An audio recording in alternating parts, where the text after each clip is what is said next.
I had mentioned a while ago that there was a time, and I talked about this on the video with Jam Master Jay. Y'all can go back and watch that video.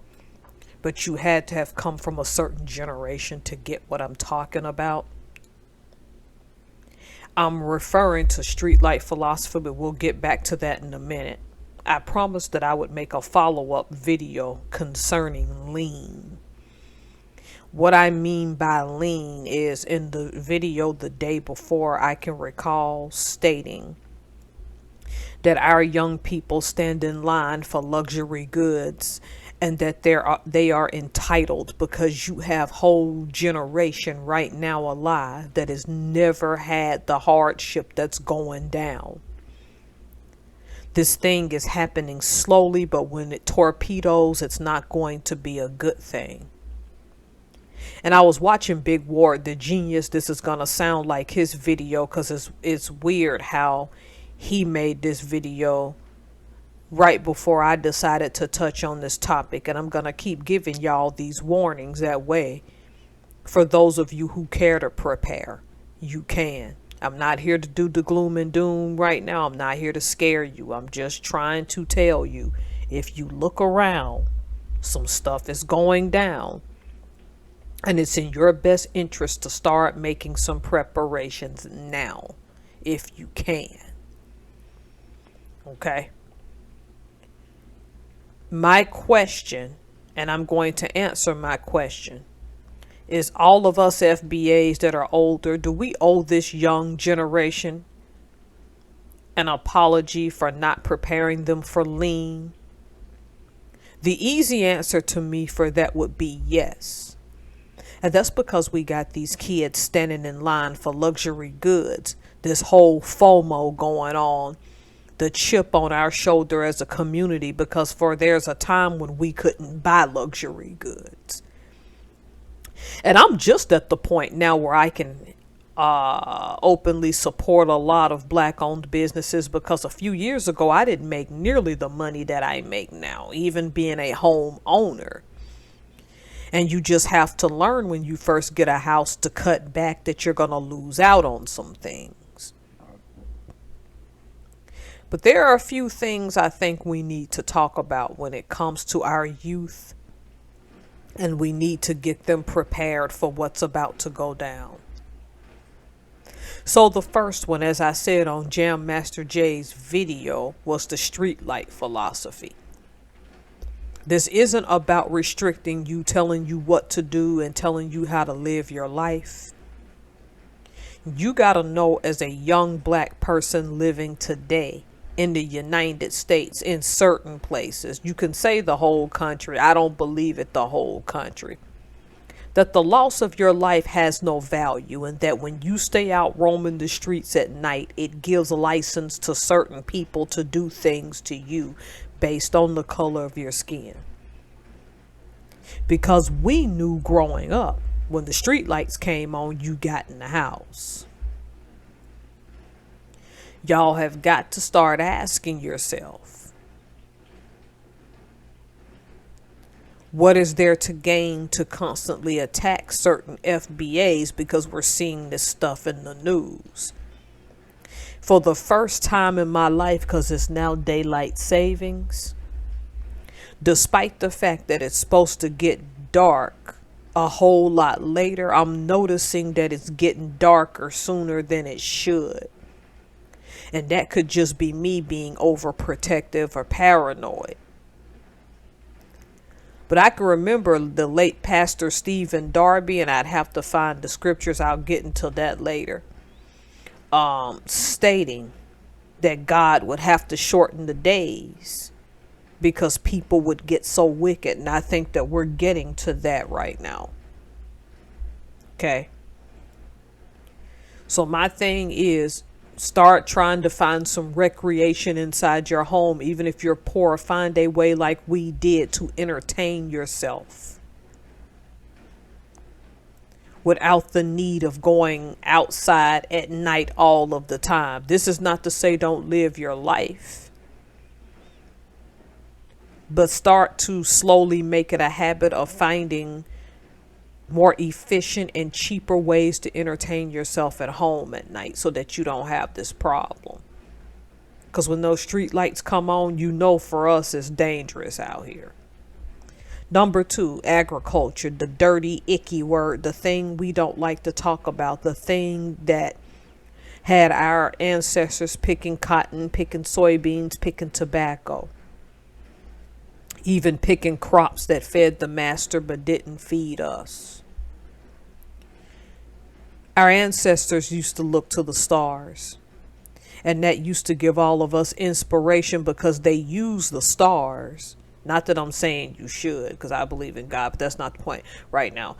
They used the stars to guide them in certain things. And we lost a lot of that knowledge with the Great Migration and all this stuff, the intimacy to the land and how to grow food. Better connect these dots and pick that back up. I was speaking with my spouse and how we're going to clean out our garden beds and be prepared for 2025. These transportation issues aren't going to get any better.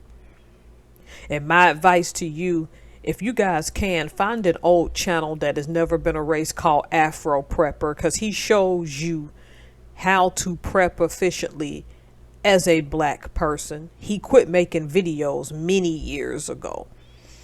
But the old new stuff anyway, but the old stuff is still up. There are efficient ways to make food because it's going to come to a point where you're not going to have any choice. Okay. So start getting back intimate with agriculture and growing the fruits and vegetables that, if you can, that you enjoy the most. Prioritizing your health. That means even if you can't find a gym membership or can't afford it, just go walking with someone. And your health is also going to mean cutting back on your portions, okay? Because this is what lean is. Lean means you can't eat big chunks of food every day. Lean is sacrifice in a time of need. Because all you have lived is abundance, so all you know is how to eat all day. But the problem with that is lean is not going to allow that. So you're going to have to get accustomed to cutting back on things. If you can afford a gym membership, great. If you can put a gym in your house, even better. But if you can't, walk. Do something that keeps your body moving.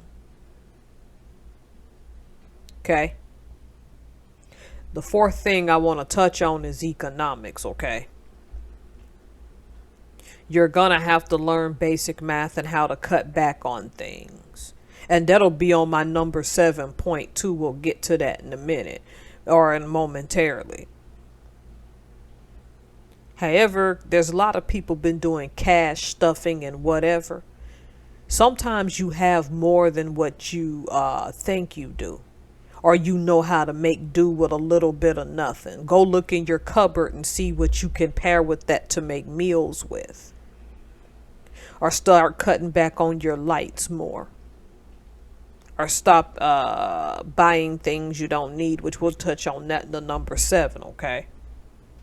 But get your economics in order because something's coming. Number 5, I haven't been able to do this one yet, but I'm going to start making soap, and a lot of my supplies have just arrived. More supplies arrived today, so I'm happy. As of this recording, that's March 29th. Yeah. Despite those new laws coming out, you need to get yourself a side hustle, okay? And have something that you can barter on the side. It's not just so much being able to sell it, but also being able to barter it for goods. It's just going to keep getting expensive out in these streets.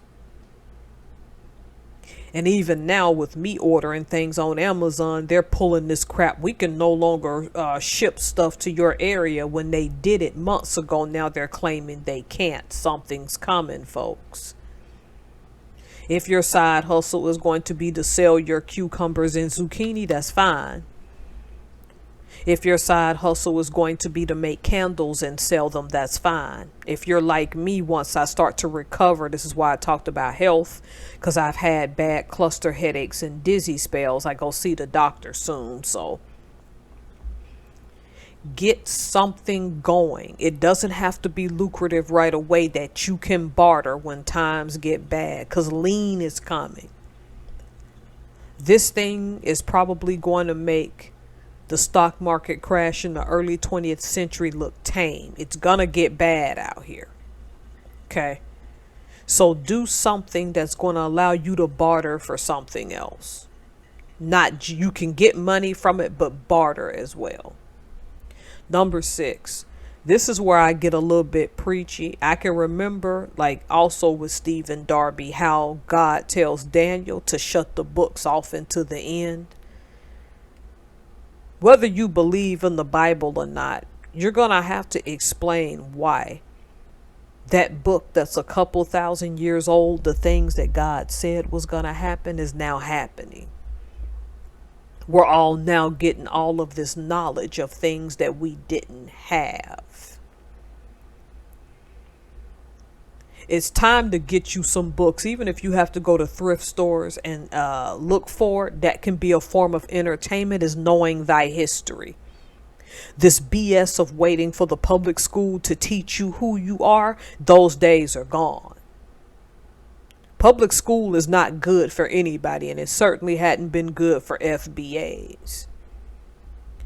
I've already bought my dad books. I've already bought myself some books to learn a lot of things. So fortunately, I got rid of cable TV. I think we just shut off Hulu as well. Sit, contemplate, and know thy history, even if you don't like reading books. Go to channels like Hezekiah, news channel. Go to channels like the Merc, which is the African diaspora, okay? Go to channels like Hometown History. Some of y'all are already doing this, and I applaud that, but you need to make it more of a habit. Because knowing your history helps you not repeat it, okay? And my last and final thing. Shopping's not a necessity. Getting Starbucks every day, going to Seattle's Best, going to any coffee shop is not a necessity. And I understand, because I do these things not every single day. And understandably, if you got a small business around you, you want to support that. But you need to get strategic about supporting things for necessity. Because like I said, I made that video about those young people out there at that Gucci store the day before. You all aren't learning lean. You don't need an 80% discount on luxury goods. When times get bad, no one's gonna buy that stuff anyway. And I would argue, if you got a freezer, clean it out now and then go get you some chicken for what you would have bought for that bag, because that chicken will keep you full and satisfied. That bag won't. It's just going to make you look wasteful, and it's just going to mean you're incapable of taking care of yourself. If Big Ward is watching, I hope he don't think I took his ideal, because I've been talking about this. I can say that as a person whose grandmother died and would not pass on any of her knowledge of gardening, cooking, anything. She took everything to the grave with her.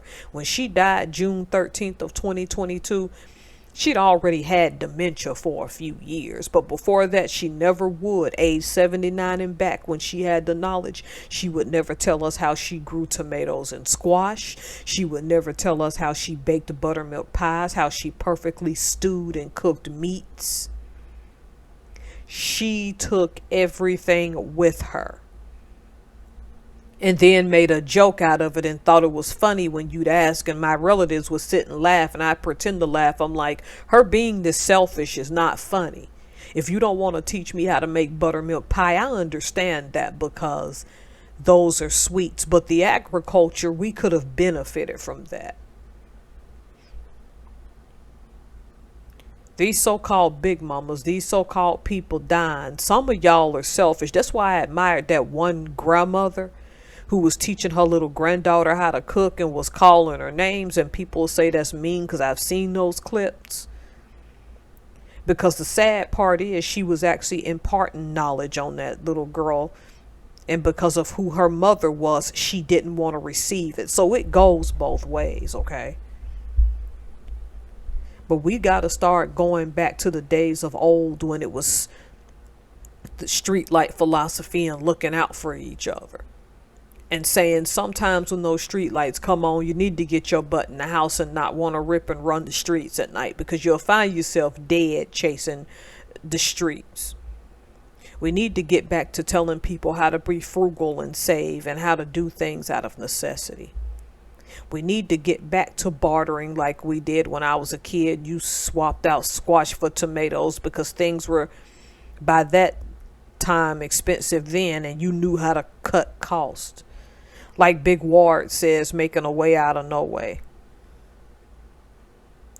We owe a debt of responsibility for these young kids because they're not prepared for what's coming. But it's also incumbent upon them in a faster moving world where resources are greater than they ever have been to educate themselves. Whether you're young or old FBA, whether you're any American, you need to be ready to be lean and get lean now.